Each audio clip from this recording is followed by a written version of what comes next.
Buyers abandoning developments. Let's have a look.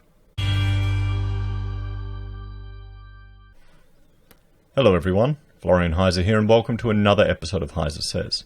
I have my stein of coffee, and I thought we'd have a look at this article shared by a viewer from The Age in Melbourne, looking at buyers failing to pay up for the glittering South Yarra mega development.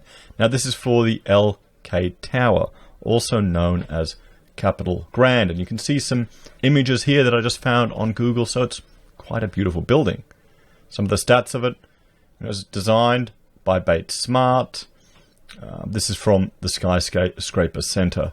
So the height is 197, 50 floors above ground. The GFA is 102,000 square meters, 356 apartments, 540 parking spaces, and the developer is LK Property Group. And we can see here, here's some other images of it. Quite a stunning building, if you like glass and curvy lines. Now, we've been looking at a few other discussions in property and development. Apartments have taken a hit. A lot of people are still hoping that, well, the sector will keep going and that investment in these type of properties, particularly the luxury end, will continue. It's a different quartile to the standard product that most of us are exposed to.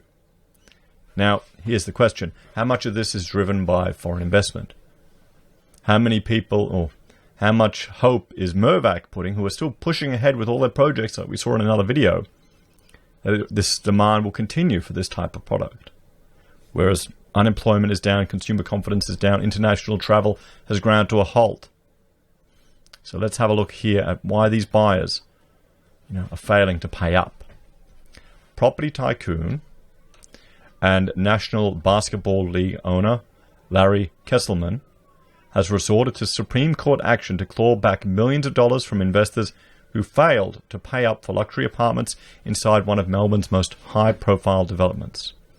The $700 million LK Tower development, rising 50 stories on the corner of Toorak Road and Chapel Street in South Yarra, is the tallest building outside the Melbourne CBD and pitched to the market as where the city's style aficionados meet and mingle. Well, they have to plug it, don't they? Apartments in the complex have been put on the market for well under $1 million, up to a whopping $20 million plus for a luxury penthouse. The glitzy advertising campaign for the adjoining Capital Grand project featured Oscar-winning Charlize Theron, who was paid $3 million by Mr. Kesselman's company, LK Group, to appear at the 2015 Melbourne Grand Prix and in the development's promotional material. Well, it's all to do with brand association. All to do with brand association. There's a certain style and elegance they're trying to portray with the quality of their product that they're pushing forward. So they're linking it to famous actresses. But, well, when you're not paying up in the end, it kind of is all a bit smoke and mirrors, isn't it? But for some customers who bought the Capital Grand apartments off the plan, and we've also heard that certain banks are now no longer even loaning for off the plan. I'm not a fan of off the plan. Just because I'm an architect, I know that things change when you have a project. Each building, guys, is a one-off, unique work of art. And there's going to be unique problems and challenges that are associated with it. So buying off the plan does have inherent risks. Buyers need to be definitely made aware of that. And some of the insane stories we've been reading about over the last few months where people have, their entire courtyards have disappeared, their gardens have disappeared, and there's nothing they can do about it. So just be careful. So, when Melbourne's property prices seemed on an endless upward trajectory in 2015, the Hollywood bubble has burst. Mr. Kesselman's Capital Growth Development Company filed Supreme Court writs against 16 people who were not able or refused to settle on time. Other cases have been mediated privately. So people are trying to pull out because, well, they've probably taken a bloody big haircut on these type of things. And just think about sitting on one of these things. There's a cost associated with it. You got to pay body corporate fees, and they don't go down during a recession. Maintenance fees, you might get a bit of a saving, but I doubt it. Let's hope they're not signed up to some integrated, service provider for your gas and electricity and everything. He's probably sold that off to a third party, made a good mint on it. They put all the infrastructure in, and now everyone's probably locked into something. I don't know. I'm just guessing. I hope not. While he said quite a number have been resolved away from court, Mr. Kesselman said it was not unusual for a 400 apartment development to have to chase settlements, and the court action was mostly a means of contacting buyers who had gone missing. All but one case in the Supreme Court had been resolved, he said. Sources with direct knowledge of the situation said some buyers who had paid high prices for units in the early stages of the development were stung on settlement when property experts attached to lenders valued the properties well below the agreed sale price. Well below the agreed sale price. This is the problem, guys, of off the plan and buying in a booming sector. Some people are going to get hit. You're buying at the peak. You're buying up here. And even if there's a correction, it's just the FOMO factor. People are investing thinking it's going to keep going up. So if they're stung here and they can't cop it, maybe they can't get finance for it. Maybe they've got other issues. Do you think the banks are going to be confidently financing everyone for this development? Highlighting the risk of buying off the plan, the lower valuations, and the softening Melbourne property market, even before the pandemic, has spooked the banks and left some buyers short of finance. This is the problem. It takes so long to get these things out of the ground before settlement, and circumstances can change, and they did change a lot, said one industry insider who asked not to be identified. Is it the fault of the developer? I don't necessarily think so. Buyers probably paid too much for it, and the value came in too low. Well, you've got to pay those actresses, guys. You've got to pay those actresses. That blue screen special effect.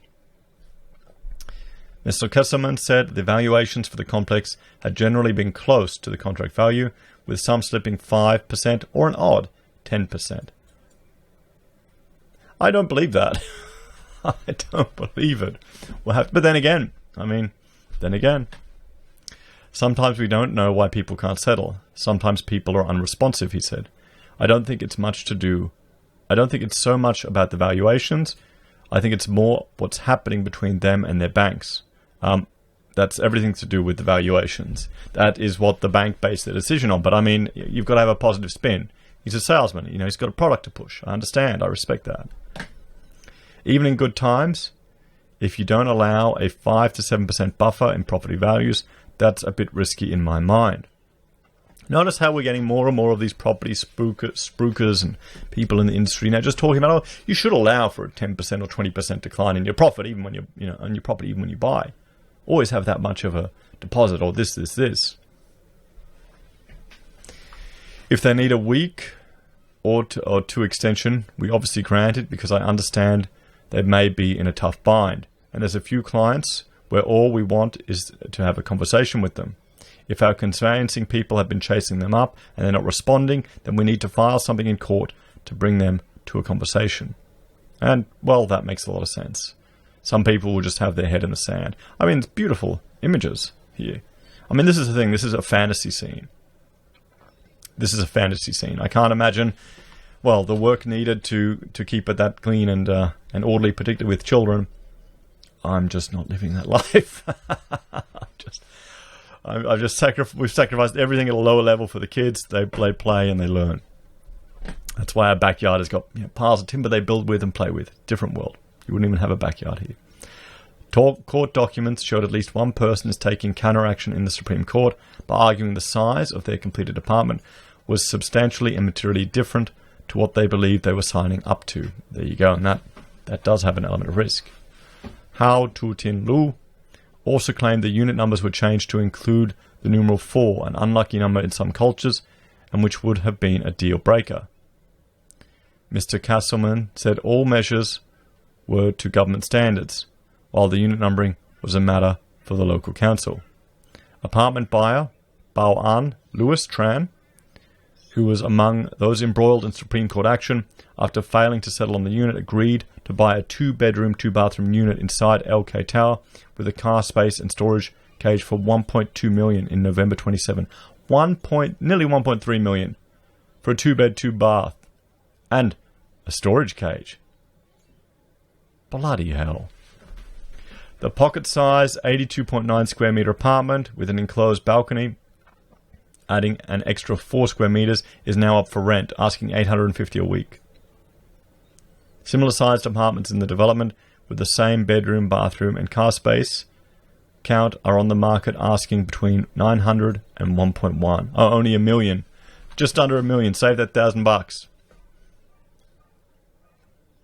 The current asking price for the cheapest 1-bedroom unit inside Capital Grande is $660,000, while 2-bedroom units begin at $935,000 according to promotional material. 2 4-bedroom penthouses in the complex are on the market for $22 and $25 million. Mr. Castlemont said there were about 20 apartments yet to sell. South Yarra values have endured a wild ride since many of the apartments inside the imposing block were sold off the plan in 2017 and onwards. For a median house price of just over $2 million in 2017, South Yarra values have dipped 9.4% in 2018 and another 9.6% in 2019 to a median of $1.6 million. That's a big hit, guys. That's a big hit. And that's before we entered a recession.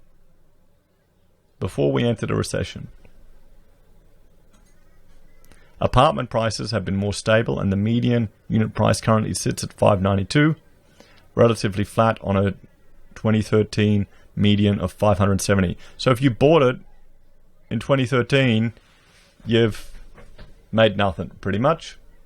Made nothing in 7 years. Property always goes up, everyone. For a 2-bedroom apartment, the suburbs median currently sits at $673.